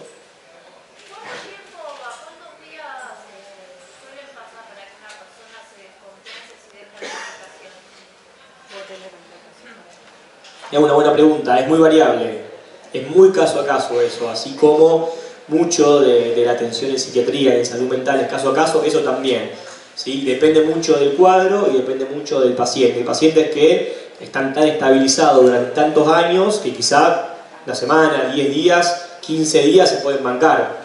Después de eso, imposible. Y hay pacientes que con 2 días que no la toman ya tienen alguna consecuencia. Eso es algo muy variable de cada caso, pero siempre hay que preguntarle. Cuando llega un paciente que uno no conoce y que está con una descompensación de este tipo, uno tiene que preguntar siempre la cuestión de la medicación. ¿Sí? Bien. ¿Y dónde es todo? Sí. Bien. Intento de suicidio, trastornos que se relacionan con las sustancias, instituciones de maltrato y abuso, los vamos a ver en la clase que viene, porque si no iba a ser una cosa demasiado interminable y es mucho contenido para una sola clase, para procesar, para poder preguntar y demás. Bien, el tratamiento vamos a ver hoy las generalidades nada más y una pequeña introducción de la parte farmacológica, ¿sí? Por lo general, que parte del tratamiento ya lo vimos en el abordaje, ¿no? Porque un paciente que llega con una cuestión de salud mental a una guardia y que tiene un episodio, por ejemplo, de ansiedad, de angustia o de pánico, ya el hecho de recibirlo, de alojarlo y tener la entrevista ya forma parte del tratamiento en sí. Esto, vuelvo a decir que es una cosa didáctica que se establezca de esta manera. De hecho, muchas veces, cuando el paciente llega muy agitado, con mucha carga de angustia que no puede ni hablar, primero se le puede dar una medicación y mientras la medicación va haciendo efecto, se va teniendo la entrevista, el paciente va bajando y puede mucho más hablar y conversar que cuando llegan con estados muy hacia arriba, ¿sí? Bien.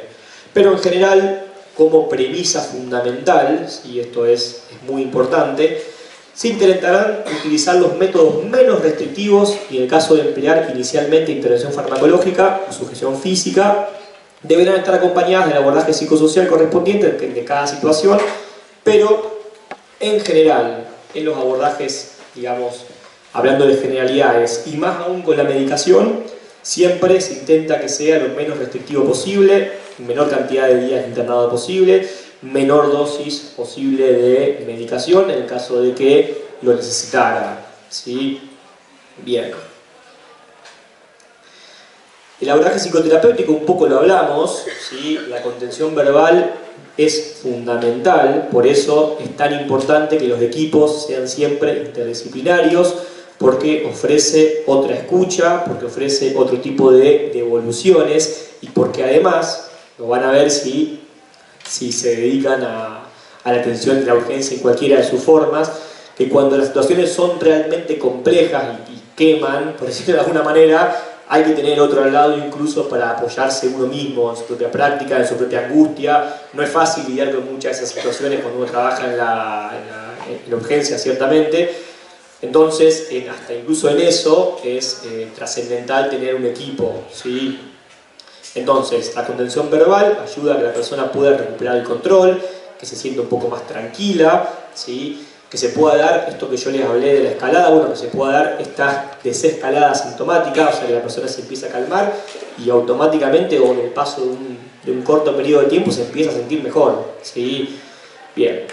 Por supuesto, evitar confrontar, omitir juicio de valores, eso era muy de la psiquiatría de otra época, intervenir sobre el discurso del paciente, siempre hay que intentar hacer la menor cantidad de intervenciones que no sean necesarias. Uno, sobre todo cuando no conoce al paciente, tiene que dedicarse mucho más a escuchar que a hablar, ¿sí? Las intervenciones tienen que ser justas, puntuales y no excederse tampoco con eso, ¿sí? Y siempre considerar la red de apoyo que el paciente tenga. Con esto, muchas de las instancias se resuelven sin más y sin medicación, ¿sí?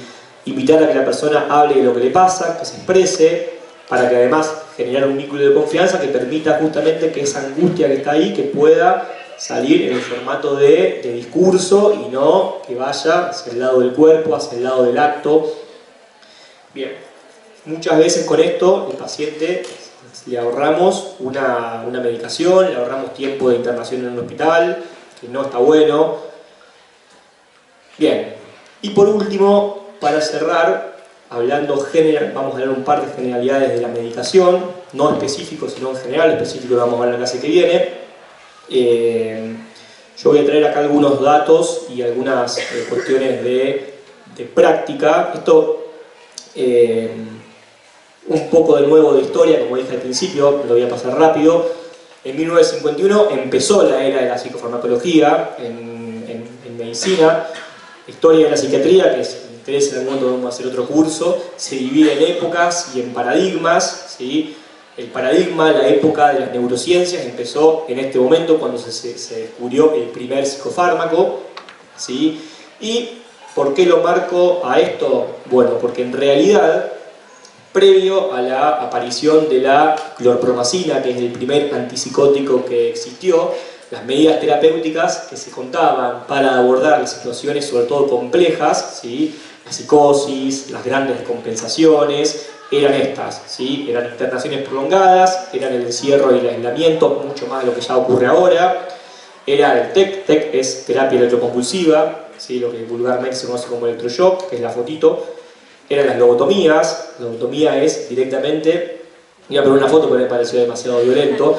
La lobotomía es directamente sacar a través del ojo, porque eran transorbitales la mayoría, un pedacito del cerebro de la corteza prefrontal, que es la que nos hace humanos en gran parte, y eso naturalmente hacía que el paciente quede como un zombie. Shock de insulina, similar a lo anterior, eran inyecciones de insulina que bajaban la glicemia y hacían que la persona esté postrada, baños fríos, medicaciones anestésicas que hacían que el paciente duerma por 4 horas, sugestión mecánica, eran las terapias con las que se contaba hasta el año 51, en el que se empiezan a incorporar estas, que todavía algunas continúan hasta el día de hoy. TEC se hacen en gran parte del mundo, se sigue haciendo.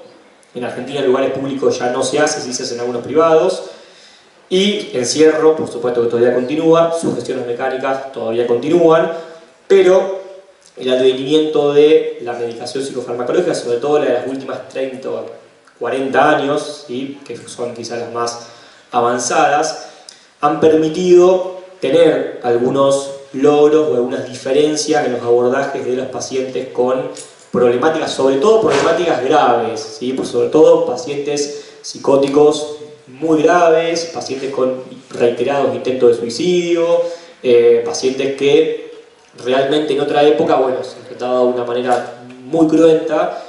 El advenimiento de la medicación ha permitido que haya menor frecuencia de aparición de crisis, menor duración de crisis cuando aparecen, por ende menor necesidad de internaciones, y cuando hay una internación que sea un poco más breve de lo que eran antes, que también eso es muy importante, mayor posibilidad de que el paciente se atienda de forma ambulatoria, ¿sí? Yo tengo pacientes psicóticos que jamás estuvieron internados, que nunca lo van a estar porque van al consultorio, se atienden una vez por semana, retiran la medicación y se van a su casa de nuevo.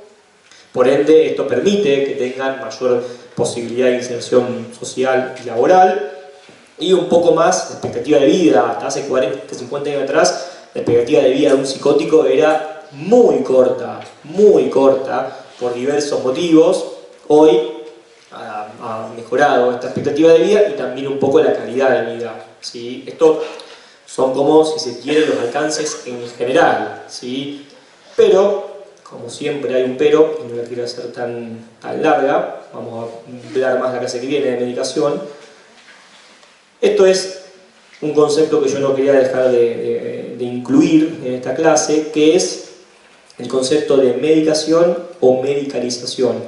Yo empecé mostrando la parte positiva porque es cierta, porque antes directamente no había abordajes que eran imposibles de realizar, sino hasta la era pre-farmacológica.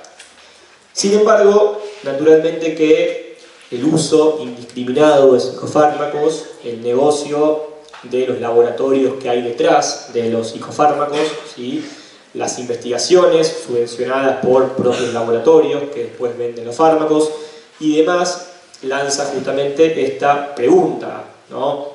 Entonces, la medicalización de la vida, lo podemos discutir más la clase que viene, vamos a tener un poco más de tiempo, pero en realidad es un concepto que está muy hoy hablado, esto es del 2007-2008 lo que traje, que implica justamente como un proceso múltiple y variado por el cual problemas que no son médicos pasan a ser definidos y tratados como problemas médicos, ya sea bajo la forma de enfermedades o de desórdenes, que esto también tiene que ver con el tema inicial, que es justamente qué se incluye, porque para que uno pueda tratar algo, ese algo inicialmente tiene que estar constituido como una enfermedad, si no, no se trata lo que es una enfermedad, lo que es un trastorno, ¿sí? Entonces ahí viene justamente la relación entre las categorías con las cuales iniciamos la clase del DSM y sus respectivos tratamientos. Hasta principios de la década de 90, y que la clase pasada, la homosexualidad estaba dentro de estas categorías diagnósticas del DSM, ¿no?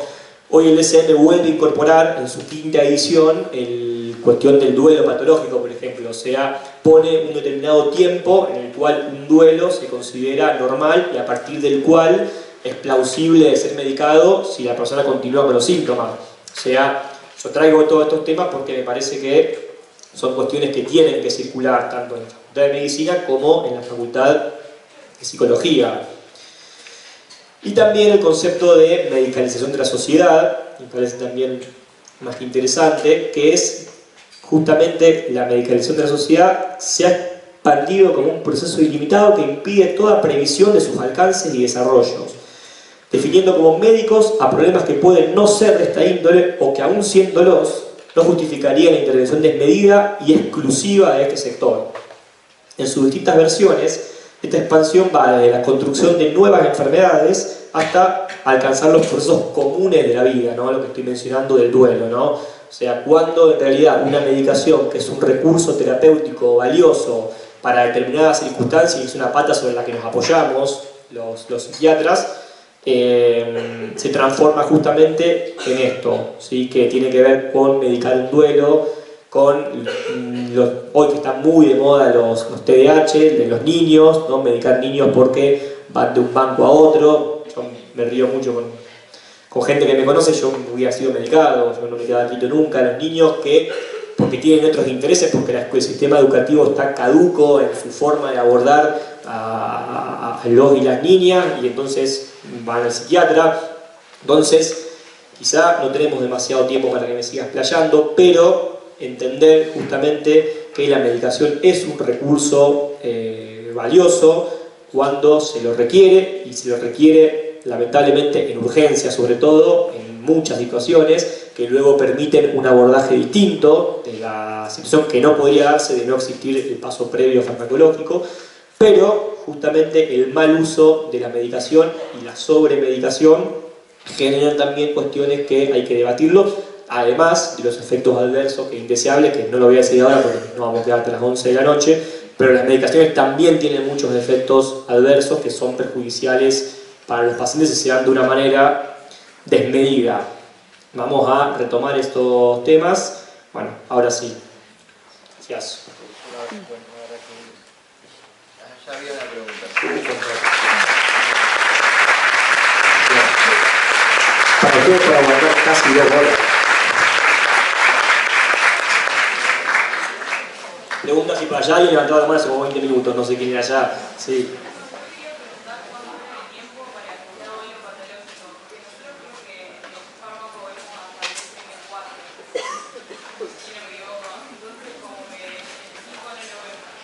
Mirá, no te juro que no tengo la cifra ahora, pero lo podemos buscar muy rápidamente si alguien tiene internet en el teléfono, que no es mi caso. No me acuerdo si era, pero era una cosa como en 6 meses o un año, una cosa así, un año probablemente sea, a partir del cual se considera patológico. Lo busco para la clase que viene porque no soy santo del SM, hay que saberlo, pero algunos números, sí.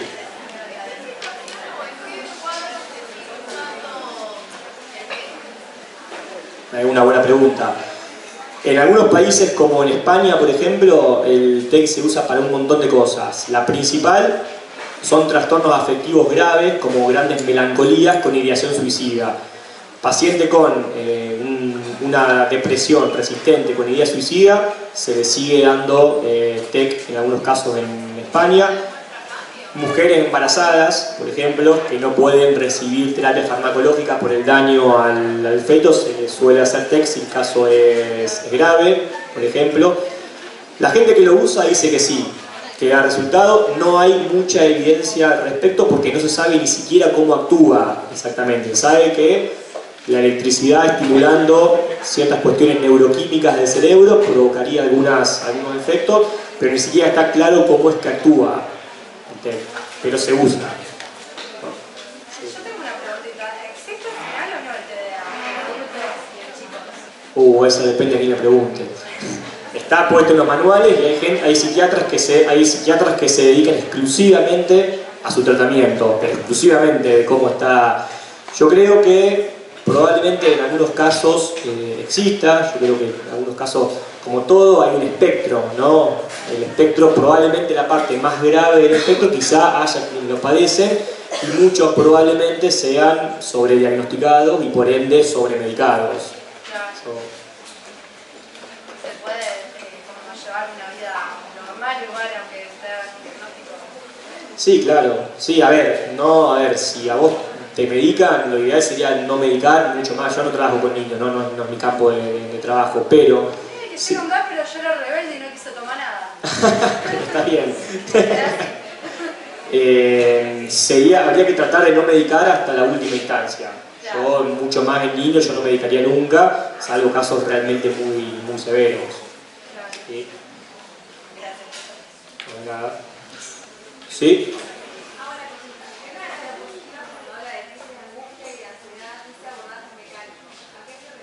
Sujeción mecánica, vamos a ver la clase que viene. Muchas veces cuando el paciente hay riesgo que se lastime, riesgo que lastime a otros, los hospitales no están preparados para abordarlo físicamente, todavía se sigue usando literalmente lo de atar al paciente hasta que la medicación farmacológica haga efecto y pueda dormirse. Porque hay pacientes que no se los puede contener entre dos familiares, enfermeros, y no queda otra opción. Es violento, es horrible, pero se hace.